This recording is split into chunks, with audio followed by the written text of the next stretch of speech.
Well, hi Pete. It's great to talk to you for our local leader spotlight. I'll start by asking you, how are you and where are you? I'm fine, thank you. I'm in Milton Keynes right now, and I'm in my office in the council offices.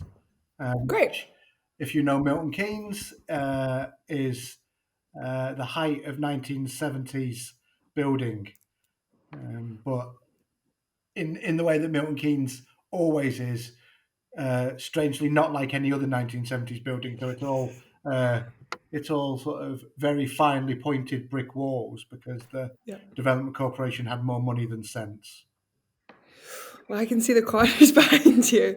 Um, Tell us about the history of the Progressive Alliance that you run in Milton Keynes. When did it start? What are some of its key achievements that it's managed in that time? So basically, Milton Keynes, as a unitary authority, started life in 1997.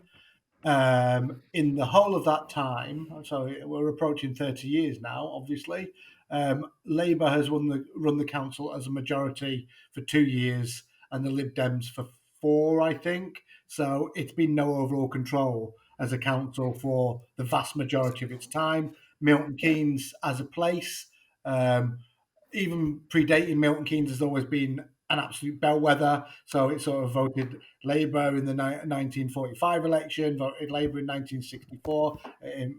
Randomly, Buckinghamshire had Bob Maxwell as the MP when Milton Keynes first started out, and then again in 1997, and has moved between all three parties as the biggest party on the council.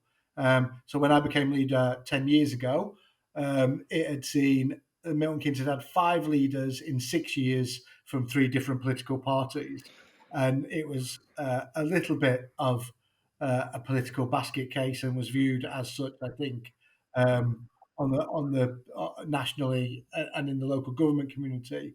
Uh, and when we came to power in 2014, we were only three off a majority, but then the trials and tribulations of elections since 2015 have been many. So in 2016 we did really well. In 2015 we did really badly, and then again, sort of like we swing around.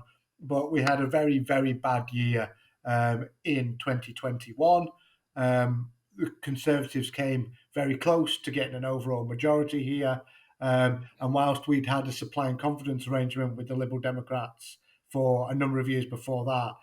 It was that phrase. I don't know if you need to put an E on the podcast when I sort of like it was shit or pot, get off the pot time Yeah. in terms of having formal arrangements. And so we ended up with a formal balanced cabinet. There's six Labour people, three Liberal Democrats on our executive. We share committees and things like that. So it's basically the electoral maths of Milton Keynes. But I think Mhm. more importantly, because all there's that saying, isn't there? All politics is local.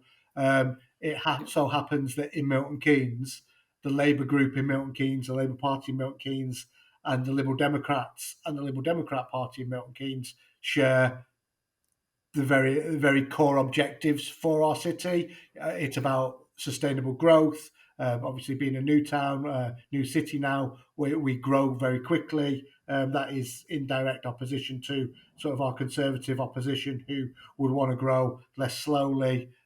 We agree on things like the cost of living crisis, Mhm. inequalities, the need to tackle those, the need to do more on equalities, diversity, and inclusion, and things like Mhm. that. So, while up and down the country, obviously, Labour will, in some places, be in opposition to the Lib Dems, in opposition to Greens, as is only natural because in local politics, things matter.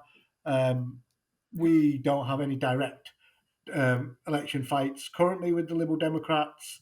Um, so, as much as I would want an overall majority and hope to get an overall majority, um, we've got pragmatic politics, and we say we put people before politics, and so that's why we run the council together. Yeah. How did that?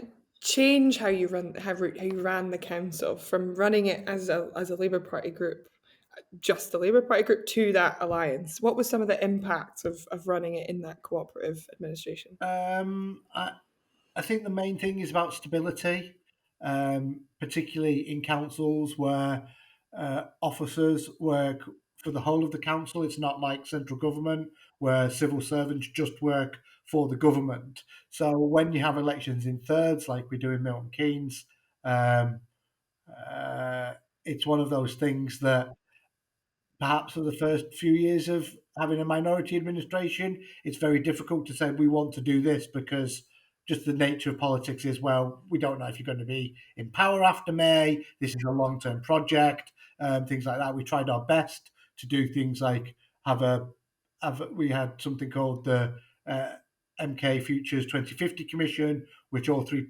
political parties sat on. We tried to get a vision for the sort of long term of the city because I've been in a few what we call peer reviews in local government where we go and look at other councils.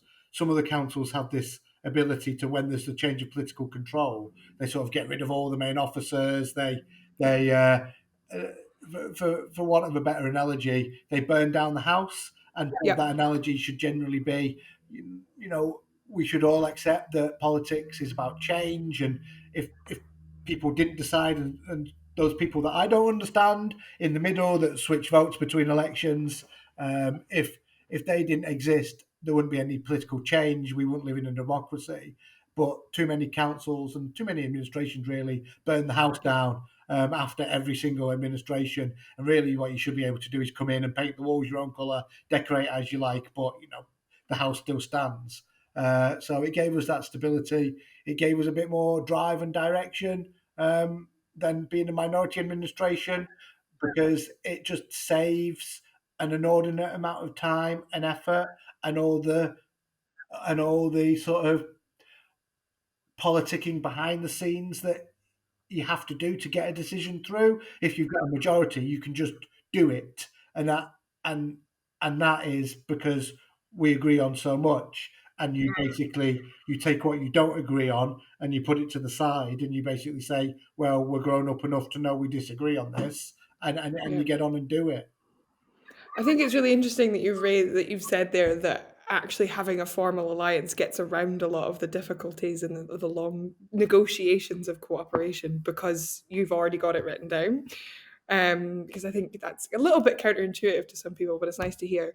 Um, I want to raise the fact that we work at Compass and you work in a context where most people don't engage with local councils, they don't engage with local elections, and they don't engage with local campaigning. I think the turnout for the last Milton Keynes election was around 30%. So, what would you say to voters in upcoming local elections about the council? What's at stake in Milton Keynes in 2024? Well, I always find it amazing that obviously when you vote for a government nationally, and turnout is between 60 and 70%, people are voting for MPs and they vote for change or the status quo or whatever. But you tend to vote more and more now on a quasi presidential model. We vote now in this country on a strong executive, even ironically more so than America, where actually within the Republicans and Democrats there are strong individual caucuses and individual senators and individual members of the House tend to still be quite individualistic in what they do. In this country, we don't tend to have that. We don't tend to have that culture in our politics. We have monolithic politics in Westminster.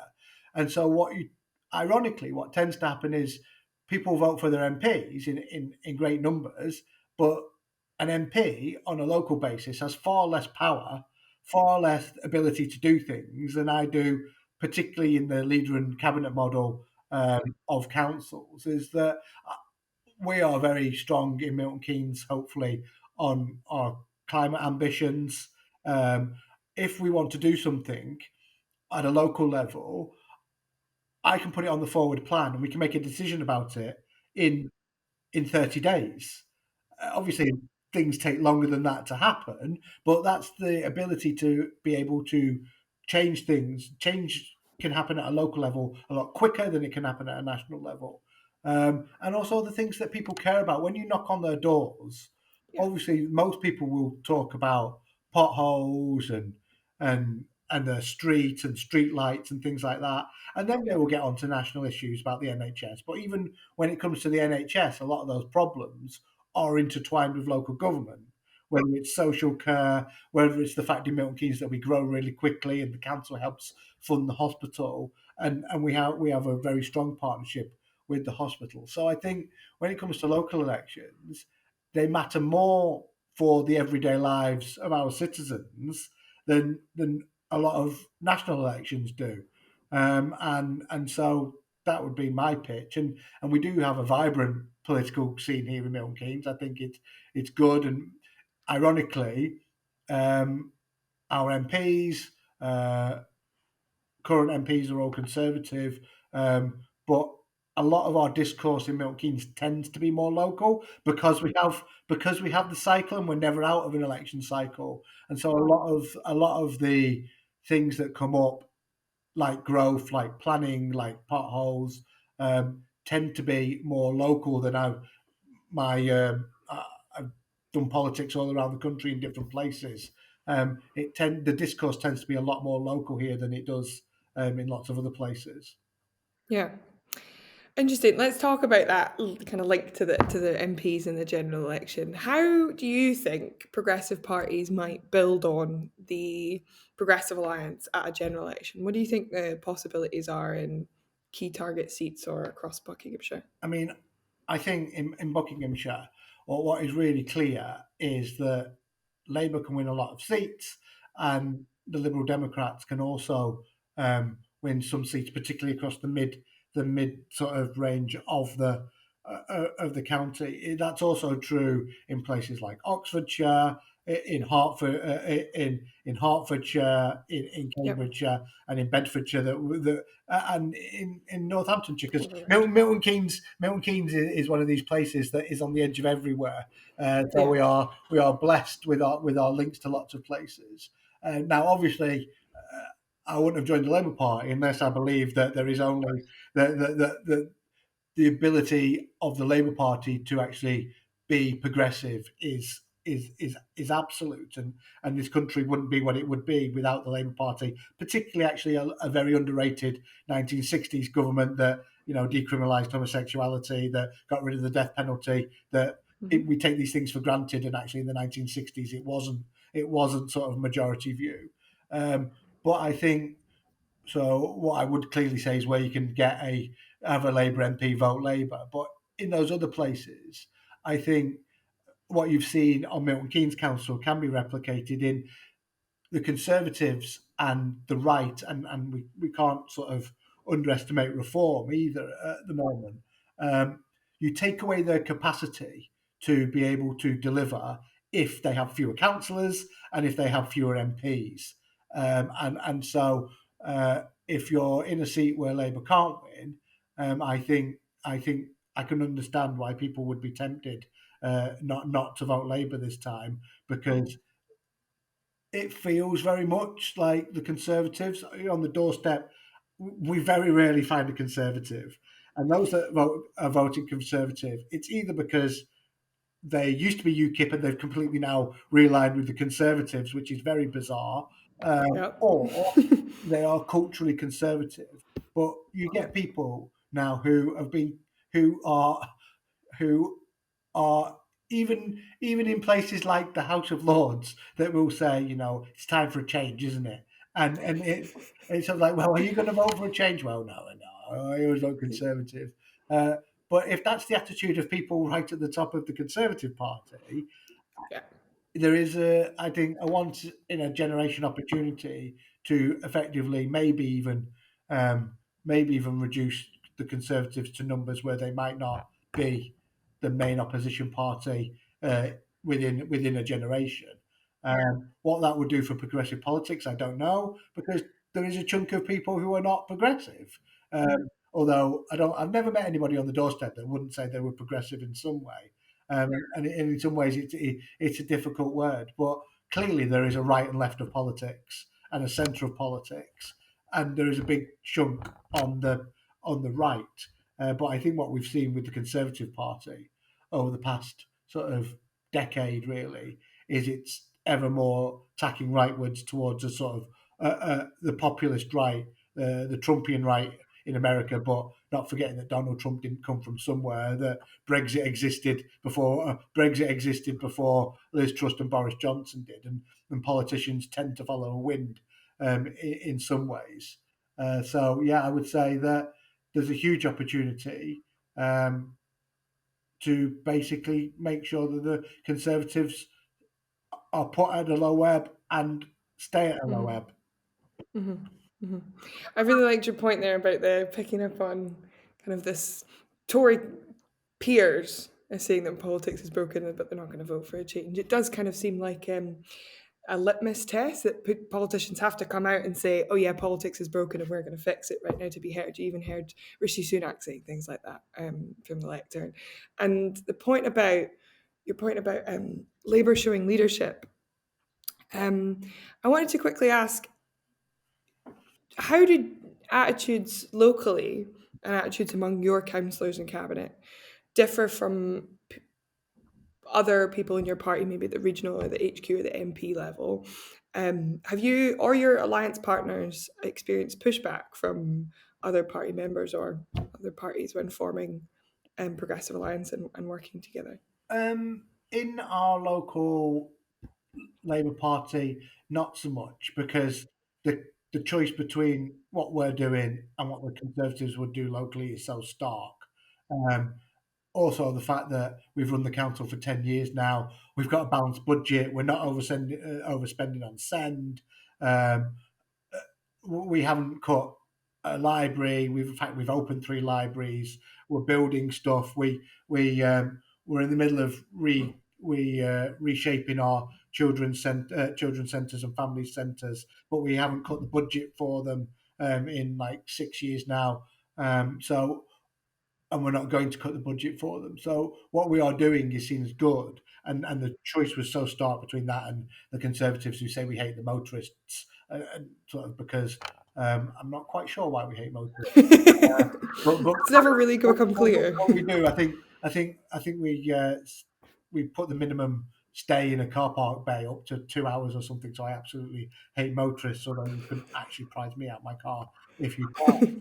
Um, on a regional and national level, I think obviously the Labour Party is it's got mixed views about proportional representation, and and the Labour Party I think is at its strongest when we do have differing views. I think at a regional and national level, it is a case of we have been allowed to get on with it because it is beneficial for Milton Keynes. We have a good Yeah, relationship with our regional office, who are absolutely fantastic. We've got a good relationship with our national party, and we can show the yeah, benefits of it. But if we were in a direct battle to win the parliamentary seat with the Liberal Democrats here, I could see yeah, why that wouldn't be the case. yeah. Because I mean, part of the nature of my personal politics, and I suppose why the Progressive Alliance works quite well, is you can always try and see the other side of the argument. I always think if you're ever going to win an argument, you've got to understand where people are coming from intellectually and emotionally. You know, I can see regional offices and national offices under pressure because they live in a national system. Whereas if we don't win a majority, and actually a functional majority, not just a Yeah. majority of two or three, but an actual functional majority, then we can't do anything. And the national politics is very different. And actually, the Liberal Democrats and even the Greens are they are a much more federal party than we are. So a Liberal Democrat member and activist in Milton Keynes is very different to a Democrat activist in the southwest or in the islands of Scotland, and they are much more spread out on the political spectrum. And holding a national government together in such circumstances would be very difficult, I think. So I can understand where regional offices come from, and that they've got to make decisions based on not what just is right for local areas, but also the National Party. I think a little bit too much on a national level. It tends towards what's best for the National Party and not what's Hmm. best for local communities. But at the end of the day, I've never experienced anything in the Labour Party and from the NEC that would block me in anything that I want to do if I put a reasoned argument forward. Hmm. A lot of the decisions that you see coming out of the National Party um, often are not explained very well. But when you know about why they've been made, there's generally always a good reason as to why they've not been made. Okay. To end on a hopeful note, what is one thing you're looking forward to or hopeful about this year? Well, I'm really looking forward on a podcast about alliances to winning a majority. Hope Milton Keynes, Yeah. because it doesn't come around very often. And again, it, I think that there's this discourse about politics, isn't it? That we all agree on 90% of things, although it feels in recent years like that needle of what we all agree on is going down, Yeah. and the stuff that we don't agree on is going up. But actually, I think too much discourse in this country is gathered around some very loud, very people with very big loud hailers on social media, and not actually what the vast majority of people think. I think actually the vast majority of people's politics in this country is still centre left or centre right. And we do agree on a lot more than we disagree on. But it is these little bits over here that we've had to put to one side in the benefit of, for the benefit of, all of Milton Keynes and the vast Hmm. majority of people in Milton Keynes. Some of those things I would quite like to deliver. So Hmm. that's what I'm looking forward to. Um, but I am, yeah, I'm also looking forward, hopefully, to not just the local elections but the national election, and seeing. Hopefully, I do hope that where appropriate, I would never say don't vote Labour, but where appropriate, um, proper, um, but not formal arrangements, but informal arrangements might be reached around making sure that we can reduce the Conservatives to a rump, because I think that's what the country needs really. Um, Hmm. because whatever is left of the Conservative Party after the general election, I don't think it's going to be pleasant. Um, and Okay. and so they can they will have to decide, won't they? And seeing it will be fascinating as doing what all parties do if they do lose the election, as either they can try and tack back to the centre ground, or they can go loopy and go even further to the right. We will see, but Yeah. that eh, I'm not looking forward to that. But I think if we do win a majority, or the Conservatives do lose, it will be interesting to see to see where politics goes. Yeah, for sure. And we are working in Buckinghamshire. We have a local group, mostly focused in the south, not so much in Milton Keynes, that are trying to make sure that that happens. And Buckinghamshire Council is actually a good example. It's a huge council. It's our Hmm. neighbour. It's never. I don't think it's ever been anything other than Conservative ever.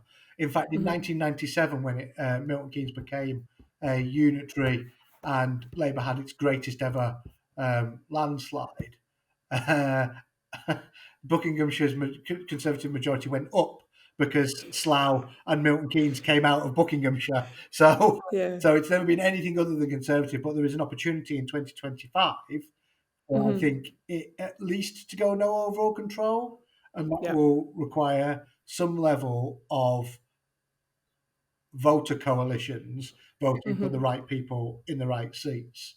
And Hmm. Hmm. hopefully, Labour, Greens, some independents down in the south of the county, and the Liberal Democrats will understand that actually not having a Conservative Buckinghamshire would be a huge thing.